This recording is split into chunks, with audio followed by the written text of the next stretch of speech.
हर अच्छी रसोई के पीछे एक बड़ा बर्तन, गर्म चूल्हा और एक माँ होती है। बर्तन खरीदना सिर्फ किचन की ज़रूरत ही नहीं है, बल्कि एक इन्वेस्टमेंट है, जो आपकी सेहत और खाने के स्वाद से जुड़ा होता है। और वैसे भी एक अच्छा बर्तन तो सालों साल चलता है। आज की वीडियो में अपनी रसोई के लिए मैंने कुछ शॉपिंग की है, तो आज हम उन सभी सामानों का रिव्यू देखेंगे और ये जानेंगे कि उन्हें खरीदने के पीछे मेरा क्या लॉजिक रहा। तो आइए देखते हैं आज का इंटरेस्टिंग सा वीडियो।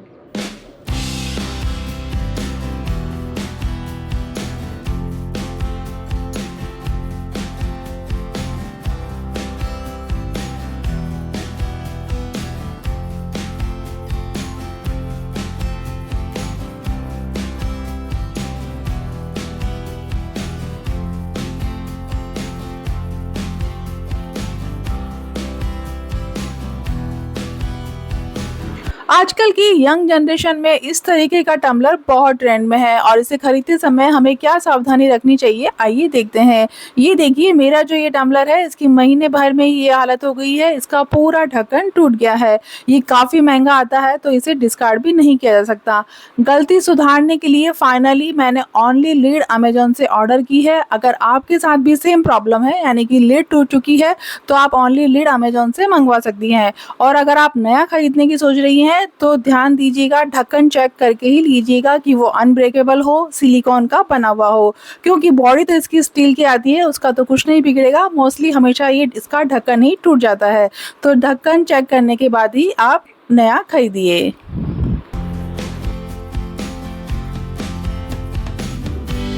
अगर आपके खाने में चींटियाँ घुस जाती है या खाना पड़ा पड़ा सौगी हो जाता है, सील जाता है, ऐसी कुछ प्रॉब्लम अगर आप फेस कर रहे हैं, तो मेरा ये जो नेक्स्ट प्रोडक्ट है, ये आपके लिए भी बहुत यूज़फुल हो सकता है। जब से मैंने इसे ऑर्डर किया है और इसे यूज़ लिया है, तब से मैंने देखा कि ये वाकई में बहुत काम की चीज़ है। और ये है स्टेनलेस स्टील का ये एक बॉक्स। एक्चुअली वैसे मैंने इसे खाकरा रखने के लिए ऑर्डर किया था, बट मुझे लगता है कि इसके अंदर आप बहुत सारी चीज़ें स्टोर करके रख सकते हैं। जैसे इसके अंदर आप रोटी, पापड़, खाकरा, थेपला, बिरयानी स्टोर करके रख सकते हैं। इवन इसके अंदर बिस्किट, नमकीन, snacks item, dry fruits, chocolate, cookies, sweets कुछ भी स्टोर करके रख सकते हैं। इसमें रखा हुआ सामान एक तो सेफ़ रहता है, चींटियाँ नहीं घुसती है, और दूसरा ये है कि सामान फ्रेश रहता है, सीलता नहीं है। तो बिस्किट वगैरह स्टोर करके भी मैंने इसमें देखे हैं और मुझे इसका रिज़ल्ट बहुत ही अच्छा लगा है। और आजकल वैसे मैं चाय के साथ कुकीज़ या टोस्ट नहीं, खाकरा लेना पसंद करती हूँ। मुझे ऐसा लगता है कि खाकरा ज़्यादा हेल्थी ऑप्शन है। आप चाय के साथ क्या लेती हैं, प्लीज़ मेरे साथ शेयर कीजिएगा। वैसे सही बताऊँ तो फ्रेंड्स, ये एक बहुत ही अच्छा बॉक्स है और पिछले 15-20 दिनों से मैं इसे यूज़ कर रही हूँ। मेरी कुकीज़ और खाकरा वगैरह रखने की प्रॉब्लम तो बिल्कुल इसने सॉल्व कर दी है। खाना अब बिल्कुल वैसा का वैसा ही फ्रेश बना रहता है। तो ये, और इसके साथ मुझे ये एक एक्स्ट्रा हुक भी मिला है, बाई चांस टूट जाए तो ये एक्स्ट्रा इन्होंने मुझे प्रोवाइड किया है। तो ये अच्छा आइटम है, आप कंसिडर कर सकती हैं। परफेक्ट रोटी, पराठा या डोसा बनाने के लिए लोहे का तवा बेस्ट होता है, पर मेरा जो ये तवा है, ये बहुत पुराना हो गया है और यूज़ में लेते-लेते अब बीच में से पतला हो गया है, तो इस कारण इसमें अब रोटी जल जाती है। फाइनली इसे स्विच करने का टाइम आ गया है। तो नया तवा खरीदते समय मैंने किन-किन बातों को कंसिडर किया है, आइए आपके साथ मैं शेयर करती हूँ। एक अच्छा और टिकाऊ तवे के लिए सबसे इम्पोर्टेंट पॉइंट है कि वो भारी हो और उसका बेस मोटा हो। और दूसरा पॉइंट, अगर हमारा लोहे का तवा भारी है, तो उसे पकड़ने का जो हैंडल है, उसकी ग्रिप भी बड़ी अच्छी होनी चाहिए। वुडन हैंडल यहाँ पर बेस्ट रहता है, क्योंकि वुडन हैंडल जो है वो गर्म नहीं होता है। और तीसरा पॉइंट है उसकी शेप और साइज़। तो मैं यहाँ सजेस्ट करूँगी कि थोड़ा सा बड़े साइज़ का ही आप तवा चुनिए, क्योंकि कभी-कभी हम रोटी के अलावा तवे पर डोसा और चीला वगैरह बनाते हैं, कभी हम सब्जी भी फ्राई कर लेते हैं। तो ये सब कामों के लिए थोड़ा-सा बड़ा तवा अगर आपको मिलेगा, तो आप सारे काम ईज़िली कर पाएँगे। और लास्ट पॉइंट ये है कि उसका जो सरफेस है वो स्मूथ होना चाहिए, क्योंकि स्मूथ सरफेस पे खाना चिपकता नहीं है। अगर वो थोड़ा खुरदरा है, तो उसमें खाना जलने और चिपकने का डर रहता है। इसलिए थोड़ा से बड़े साइज़ का, मतलब 12 इंच का तवा तो आप ले ही, और सरफेस भी देख कर लें, हैंडल भी अच्छा हो और थोड़ा भारी तवा आप चुनें। लोहे की कढ़ाई खरीदना एक बहुत समझदारी वाला फैसला है, क्योंकि ये ना सिर्फ खाने का स्वाद बढ़ाती है बल्कि आपकी बॉडी में नेचुरल तरीके से आयरन की कमी को भी पूरा करती है। पूड़ी, मठरी, पापड़ आदि तलने के लिए मेरे पास भी कोई अच्छी लोहे की कढ़ाई नहीं थी। फाइनली आज मेरी तलाश पूरी हुई। किन किन बातों को कंसिडर करते हुए मैंने इस कढ़ाई को चुना, आइए आपके साथ मैं शेयर करती हूँ। मेरा पहला पॉइंट, डीप फ्राइंग के लिए मैंने इसे खरीदा है, इसलिए मैंने कास्ट आयरन की जगह नॉर्मल आयरन की कढ़ाई का ही चुनाव किया है। दूसरी बात मैं यहाँ पर ये भी बताना चाहूँगी कि अगर आप पूड़ी, पकौड़ा आदि तलने के लिए कढ़ाई खरीद रही हैं तो वो थोड़ी गहरी कढ़ाई खरीदें, और अगर आप शैलो फ्राई कर रही हैं, सब्जी उसमें बनाना चाहती हैं, तो थोड़ी चपटी कढ़ाई का आप चुनाव कीजिए। दूसरा पॉइंट है कि कढ़ाई हमेशा भारी लीजिए, वेट और थिकनेस देख के लीजिए। जितनी भारी कढ़ाई होगी उसमें खाना एक तो जलेगा नहीं, और दूसरी कढ़ाई देर तक गर्म रहेगी तो धीमी धीमी आंच पर खाने का जो स्वाद होता है ना, उसकी तो एक अलग ही बात होती है। तो वो वाला स्वाद आपको इस कढ़ाई में मिलेगा। और तीसरी बात, कढ़ाई एक तो भारी है, दूसरी ऊपर से गर्म है, तो उसे संभालना मुश्किल हो जाता है, इसलिए उसके दोनों साइड अगर हैंडल बने हुए हैं तो बहुत ही अच्छा। तो इन सब बातों को ध्यान में रखते हुए ही मैंने इस कढ़ाई का चुनाव किया है। नए बर्तन में सबसे पहले कुछ मीठा बनाते हैं, इसलिए बच्चों के लिए यहाँ पर मैंने तिल के लड्डू इस कढ़ाई में बनाए हैं, और मेरा एक्सपीरियंस बहुत अच्छा रहा है।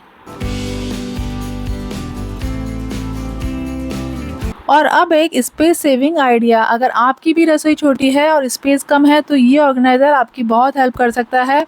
और ये है मेटल की स्लाइडिंग स्टोरेज शेल्फ। ये बहुत ही अच्छी क्वालिटी में मुझे रिसीव हुआ है, और ये स्टेनलेस स्टील से बना हुआ है।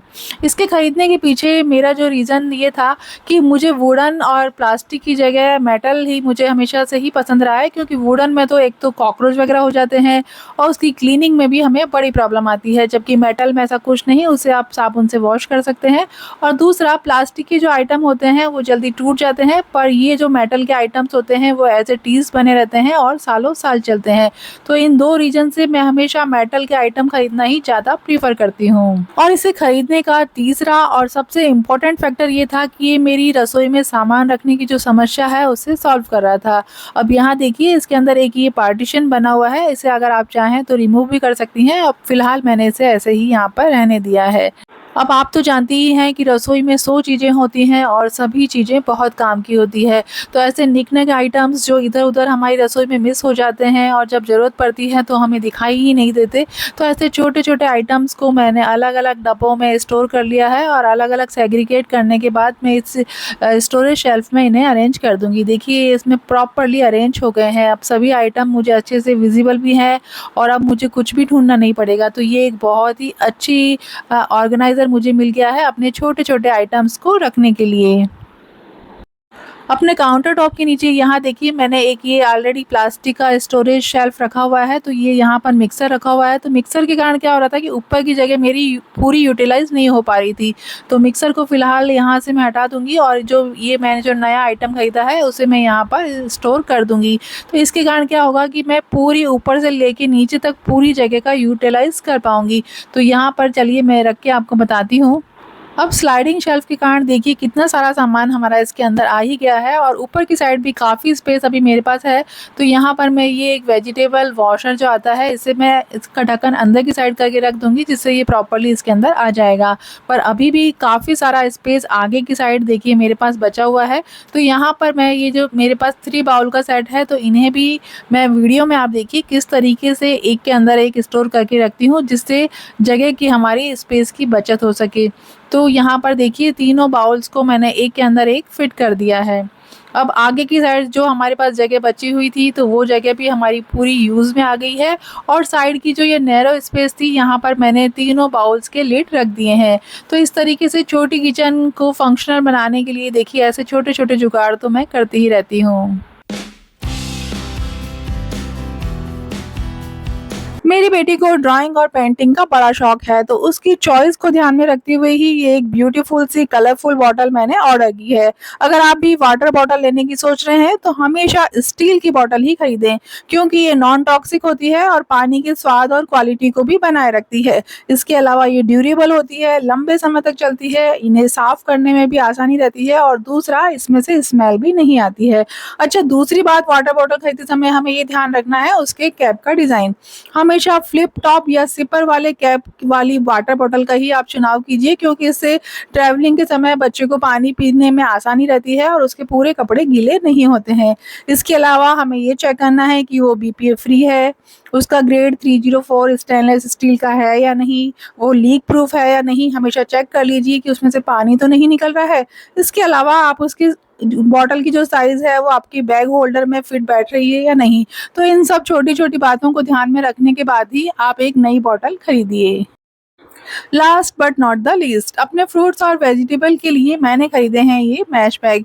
4 छोटे व 2 बड़े, कुल मिलाकर 6 पीस मुझे रिसीव हुए हैं और ये कॉटन के बने हुए हैं, जिससे इनमें सब्जियां फ्रेश भी रहेंगी और विजिबल भी। फ्रूट्स के लिए ये देखिए, ये 2 नेट बैग भी मैंने खरीदे हैं। इसमें 3 साइड चैन लगी हुई है व इनका साइज काफ़ी अच्छा है।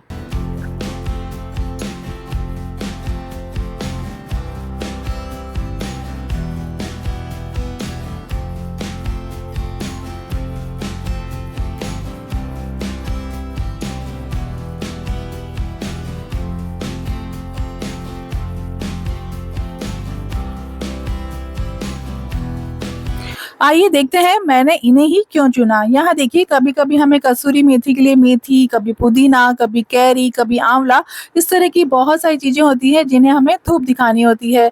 तो मैं क्या करती हूँ, उन चीज़ों को इस मैश बैग में भरकर धूप के अंदर टांग देती हूँ, जिससे ये मिट्टी से भी प्रोटेक्ट हो जाती है और अगर चीज़ें मीठी हैं तो चींटियों से भी प्रोटेक्ट हो जाती है। तो इस तरीके से ये मैश बैग बहुत ही अच्छा आइडिया है चीज़ों को धूप दिखाने के लिए।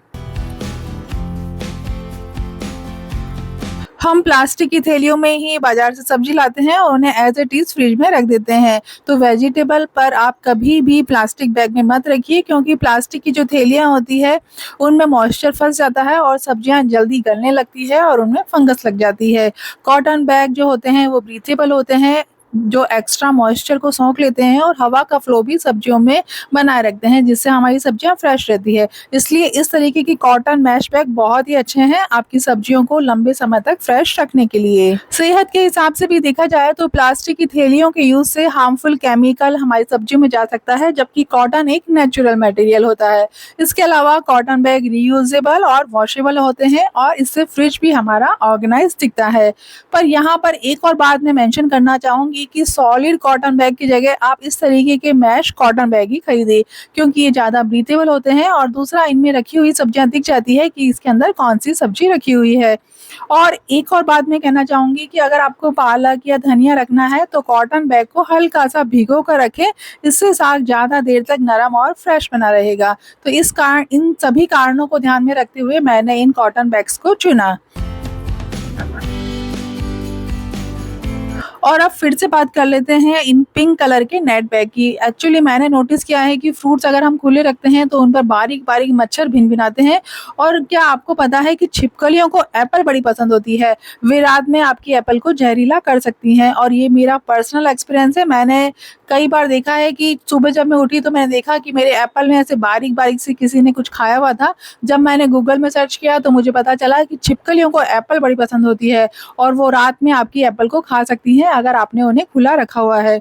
तो इसलिए स्पेशली इन सब चीज़ों का ध्यान में रखते हुए ही मैंने ये पिंक कलर के बैग खरीदे हैं। इसके अंदर अब मेरे जो फ्रूट्स हैं वो सेफ रहते हैं और स्पेशली एप्पल तो मैं अब इन्हीं के अंदर रखती हूँ।